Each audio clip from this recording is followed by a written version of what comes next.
And tonight we're going to go just a little bit deeper, and we're going to look at one big question, who is Jesus? But first I'd like to share a little bit about my own family background, just so you know where I'm coming from. I come from a very mixed family when it comes to faith. My mom was a Christian, but my dad was fairly antagonistic toward Christianity, as was his family and his father. In fact, my grandfather disliked Christianity so much that he refused to be buried with a cross in the military cemetery in Minnesota where he was buried. And thus, for most of my life, I've kind of experienced a sort of spiritual schizophrenia, especially in my early years. You know, is Christianity true? Is it not true? And what really made it hard for me, and maybe some of you can relate to this, were Christians, actually. That's what oftentimes made it very hard. To me, most Christians seemed like a bunch of hypocrites, or like they were these kind of scary fanatics who were way too intense and judgmental. And this is why I really didn't go to church much for about 10 years when I was in high school and college. But that question still remains. Is it true or is it not true? And how do we know if it's true or not? Ultimately, what's the evidence for Christianity? Because, of course, you can't prove Christianity scientifically. You can't prove it mathematically. Of course, these disciplines are very important. Science is very important, but science answers different questions than faith. Science answers the questions, you know, when and how did this world come into being? But it can't answer the question of why. Why did this world come into being? And I believe I have a special visual aid somewhere nearby. It was in the kitchen. Somebody was going to bring it out. Heidi is going. And Robert, do you have the clicker? Oh, here, it's the clicker. So I have a lovely, lovely illustration and visual aid. Dun, dun, dun, dun. Did somebody eat it? Marion has it. Oh, there it is. Take a look at that. Take a look at that. So it's a pie. Technically, it's what's called a cherry clafoutis. Now, supposing that we sent this pie off to some scientists in a lab, they would be able to tell us what it's made out of. They'd be able to tell us what the ingredients are. They might even be able to tell us how it was made, what was the process. They might even be able to tell us when it was made, but they wouldn't be able to tell us why it was made by analyzing the ingredients. Now, the answer is that I made the pie. Well, honestly, I had a lot of help from my wife, Katie, but I provided the moral support. Lots of moral support. You need that in a good pie. But here's the key. I'm the only one who can tell you why it was made. I'm the only one who can tell you why it was made. The reason I made it was for this visual aid, but also for my small group to eat later tonight. Yeah. Not fair. A lot of jealousy in the room. Again, only the Creator, though, can share the why something exists. So really, that's the difference between faith and science. Science is very important. It deals with all the scientific questions, but equally, faith is important because it answers some of the fundamental questions of life, and everyone has faith. Did you know that? Everyone has faith. An atheist has faith that there is no God, because you can't prove that there is no God. You can't prove it mathematically or scientifically. And those of us who believe in Jesus, we do so on the basis of evidence. I would not be a Christian today if it was a blind leap of faith, if there was no evidence at all. I believe there is good historical evidence. And I want to emphasize this, that historical evidence is evidence. Scientific evidence is not the only kind of evidence. So, for example, a lawyer uses what you might call historical evidence. Every time a jury brings back a verdict, they're doing it on the basis of things that happened in history. And every jury decision is actually a step of faith. And so it is with believing in Jesus. It's a step of faith based on evidence. So what's the evidence? What's the evidence? First of all, what's the evidence that Jesus even existed 2,000 years ago? Some people say, maybe Jesus never really existed. Maybe he was just a figment of people's imagination. They made it up, they wrote it down. But the truth is, there's actually overwhelming historical evidence that Jesus existed. Even most atheist historians believe that Jesus existed. We know from evidence outside of the New Testament that Jesus existed, from first century Roman historians like Tacitus and Suetonius. But additionally, the first century Jewish historian Josephus, he wrote this. He said, "There was about this time Jesus, a doer of wonderful works. He was not a Christian. He was Jewish."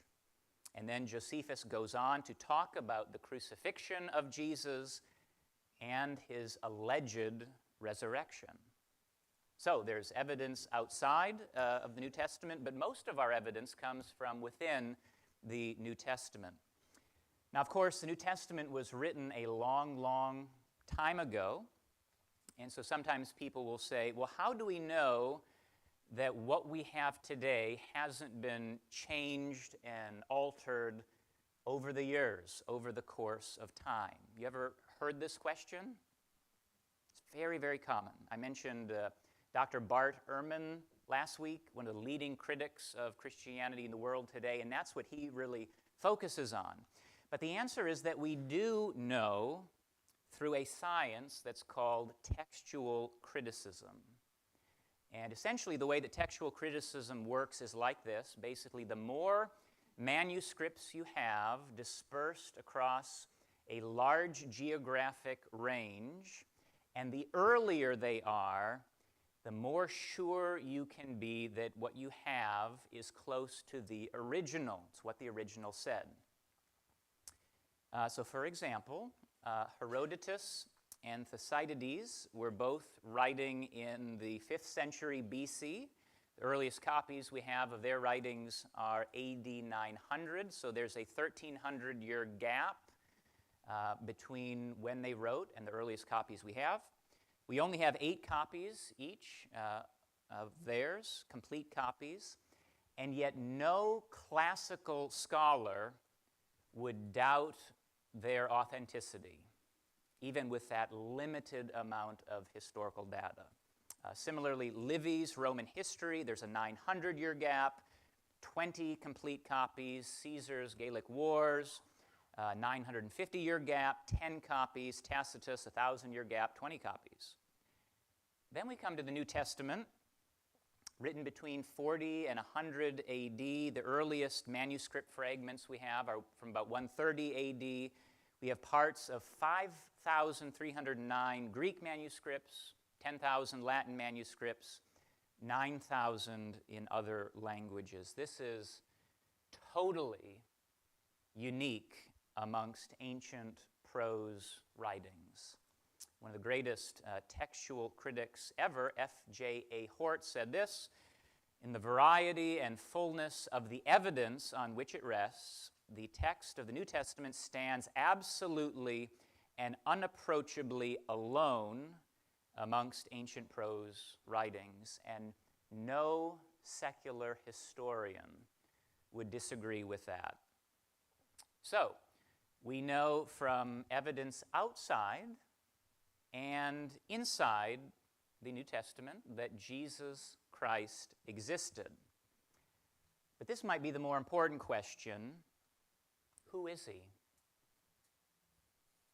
Who is Jesus? We know he was fully human, he had a body, he had emotions, experiences, but many people, I think, today would say, yes, he was a human being, maybe even a great human being, maybe even a wonderful religious teacher, but no more than that. No more than that. To suggest that he was the Son of God, that's simply going too far. Good question. And there's really two parts, two pieces to this argument. The first part of the argument is simply, what did Jesus think about himself? Ever thought about that? What did Jesus think about himself? Because if Jesus didn't think he was God, then that's the end of the question, end of the argument. But even if he did, this is the second part of the argument, is was he right? So what did Jesus think? And was he right about what he thought? Those are the two big questions we're going to be looking at tonight. So question one, what did Jesus say about himself? The first bit of evidence we have is, and this is just fascinating and remarkable, if you really pay attention and think about Jesus' teaching, it is incredibly self-centered, incredibly, consistently, always about him. Whereas if you study pretty much any other religion, philosophy, belief system, the great religious and moral teachers, they're always pointing away from themselves. They're saying, don't look at me, look at God. Look at God. Focus on God. I'm just a teacher to help you along the way. Jesus, though, who personified humility, he was constantly saying, look at me. It's all about me. All the time. Last week we looked at the question of ultimate meaning and purpose. What is life all about?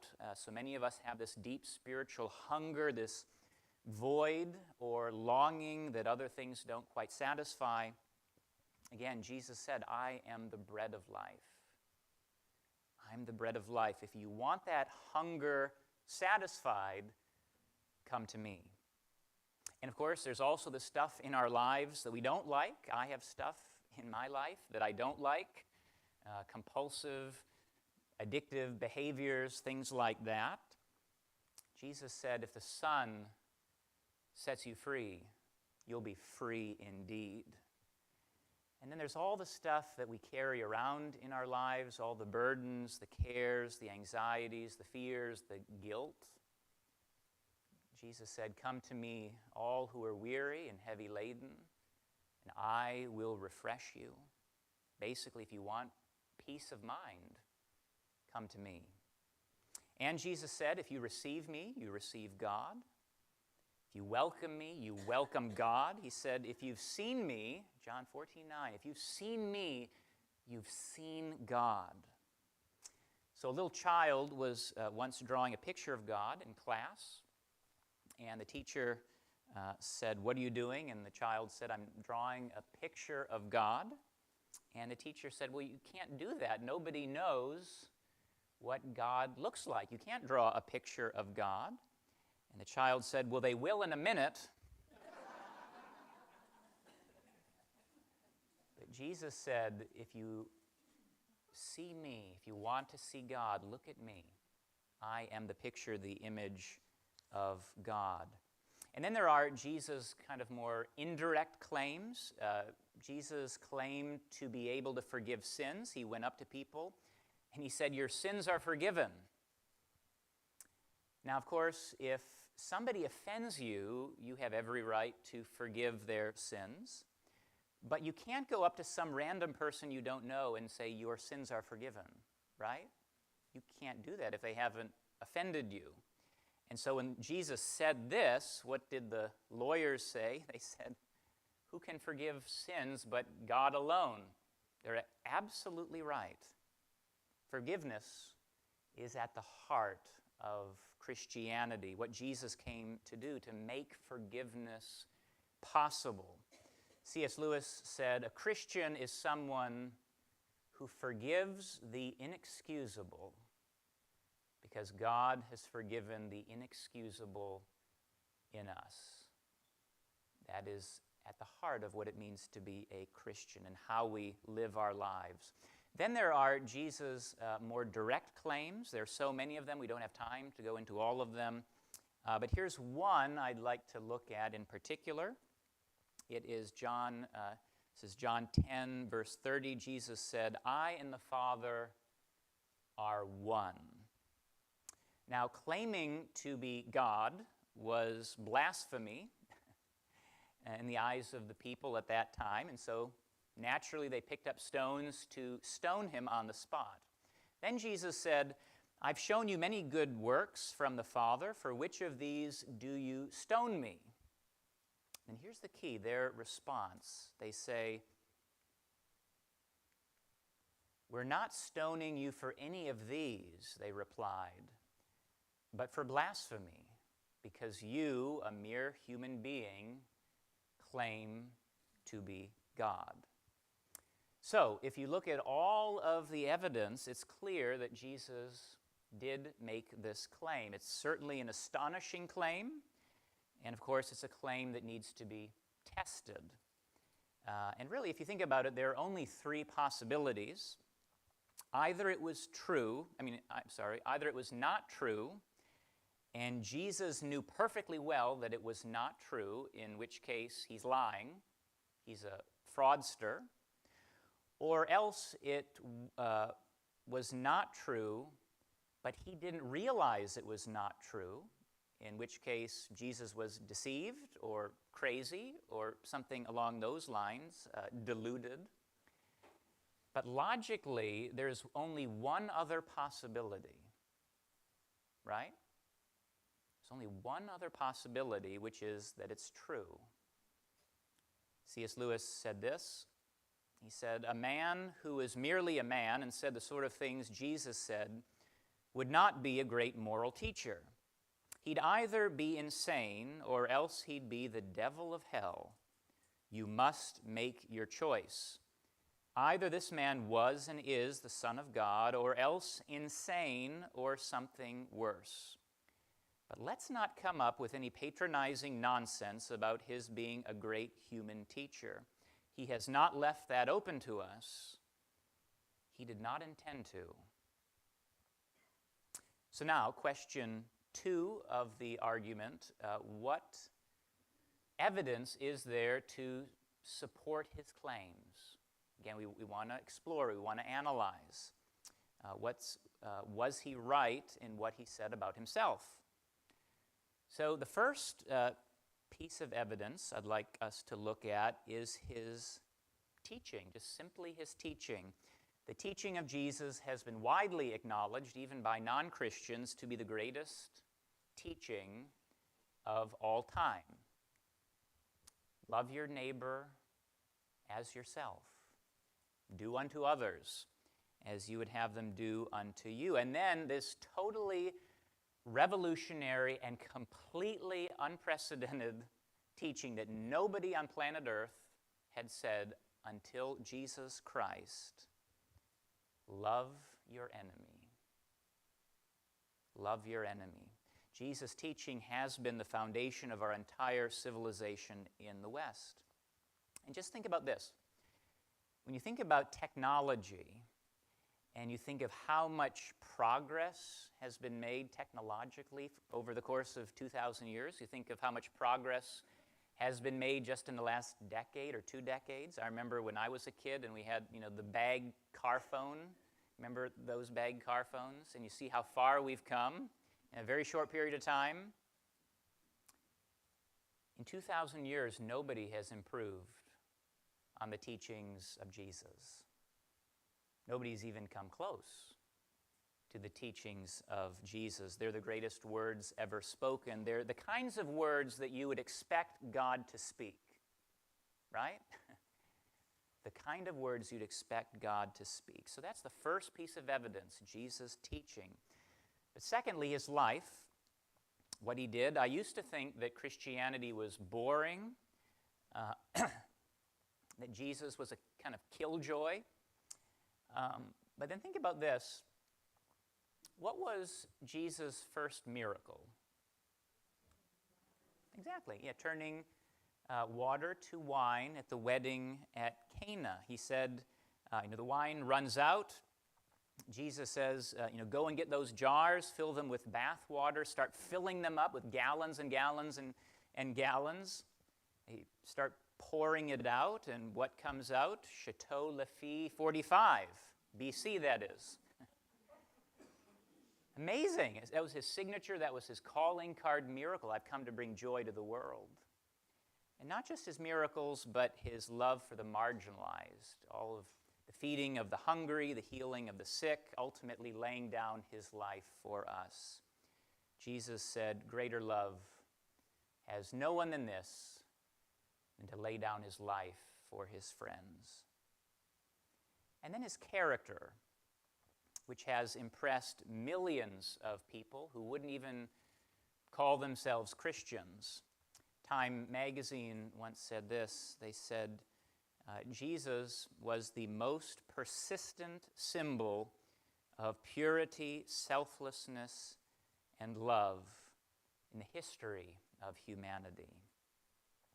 His enemies really could find no fault, and his friends who knew him really well said, this guy's without sin. And I oftentimes think that the ultimate kind of test of character, who we really are, is when we're under pressure. When things are challenging, when we're struggling, that's when who we really are comes out. And when Jesus was being tortured, what did he say? Father, forgive them. They don't know what they're doing. And then, of course, his fulfillment of prophecy. No one in history has ever had a whole collection of books written about them before they were even born. And yet Jesus fulfilled over 300 prophecies in the Old Testament over the course of his life. He actually fulfilled 29 of them in one single day. Now, you might say, well, maybe he just, got a hold of the Old Testament and read it and was like, I'm going to fulfill these, and he intentionally set out to do just that. The problem, though, of course, is the sheer number of prophecies, and humanly speaking, he didn't have control over all of them. The exact manner of his death was prophesied, Isaiah 53, the place of his burial, his resurrection, even the place of his birth was prophesied. And it wasn't like he realized, oh, wait a second, I'm supposed to be born in Bethlehem. By then it was too late. And finally, his conquest of death. This is the cornerstone of Christianity. It's so relevant that every single person here tonight, whether you're a Christian or not, this applies to you. Because, statistically speaking, 1 out of every 1 people die, right? There was a headline in The Onion which said, world death rate holding steady, 100%. That's reality, my friends. That's the world in which we live. The Victorians, they used to talk a lot about death, but they never talked about sex. We talk a lot about sex in our culture, but we rarely talk about death. Even sometimes hospitals try to avoid the language of death. I heard one hospital, they described death as a negative patient care outcome.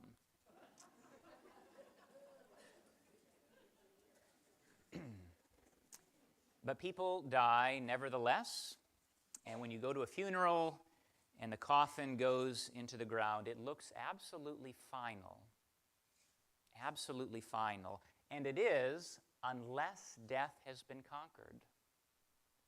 It is final unless death has been conquered, unless when Jesus died and was buried, he rose to life again. If he was, then there's hope. Then there's hope beyond this life.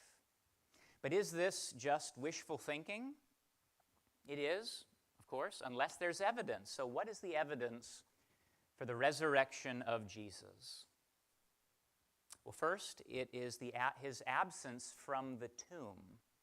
No one has ever satisfactorily explained why his body was not there that first Easter day. People will come up with things like, the authorities stole his body, which raises the obvious question, if they stole his body, then why didn't they produce it when there were all these rumors of his rising from the dead were going like wildfire? If they had the body, why didn't here's Jesus. That would have killed everything. I also find this piece of evidence fascinating, that when the disciples heard that Jesus had been raised from the dead, they ran to the tomb, they went into the tomb, they looked in, and what they found was the grave clothes, the only valuable thing people could have stolen. The grave clothes are folded up, kind of like when a caterpillar comes out of the cocoon kind of collapses. That's what it looked like. The butterfly had vanished. And the piece that had been around his head, that was what was folded up, and it was put in another place. And it says in the Bible that when they saw that, when they went into the tomb and when they saw the grave clothes, they believed. Everything clicked. Everything made sense. Not only his absence from the tomb, but also his presence with the disciples. Jesus was seen on several occasions, the Bible says. On one occasion by 500 people. Now that's a lot of people. And sometimes people will say, well, that was a hallucination. People were feeling all this grief, and so they hallucinated. They thought they saw Jesus, but they really didn't. Now, when we think of hallucination, it is very true that it does occur typically among high-strung, highly imaginative or nervous people, or people who are sick, or people who are on drugs. But the disciples don't fit into any of those categories. They were skeptics, like Thomas. They were tough fishermen. They were tax collectors. Tax collectors do not hallucinate. I've never heard of an IRS agent hallucinating.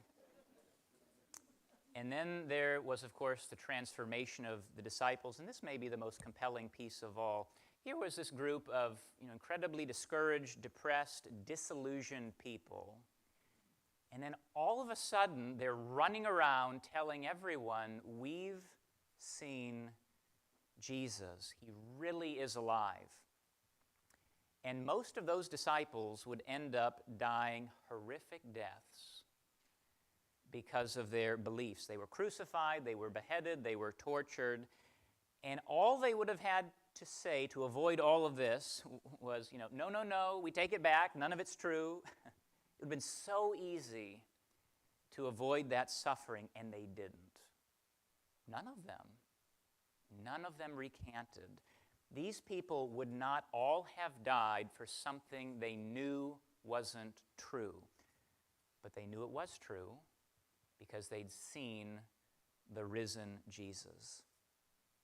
And then, of course, flowing from that, the Christian movement itself is without precedent in the history of the world. There are 2.3 billion Christians in the world today.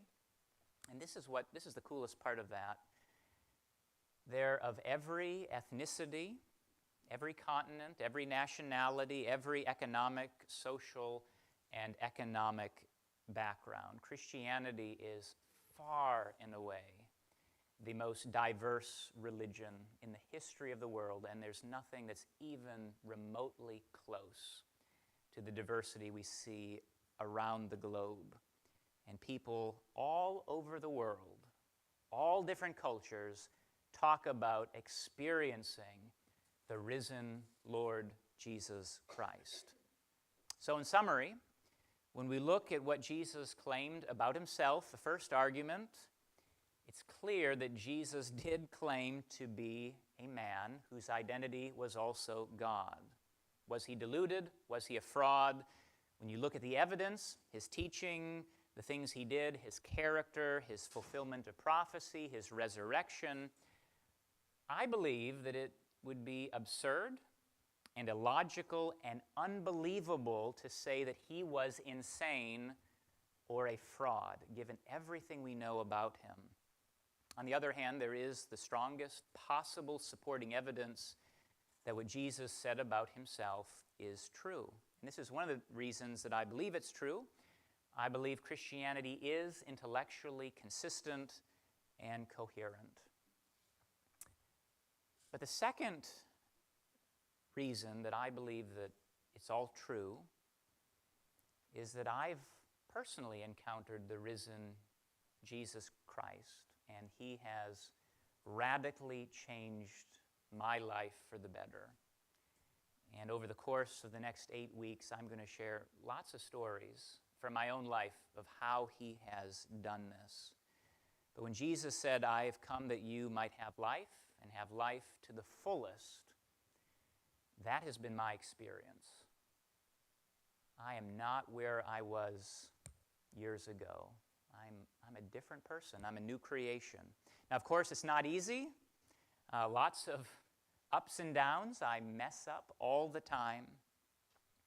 But what I found is that it really is true, that Jesus is who he claimed to be. He really did rise from the dead. There really is hope beyond this life.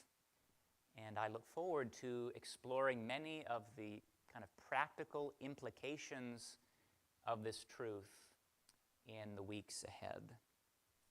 God bless you. Good being with you again tonight.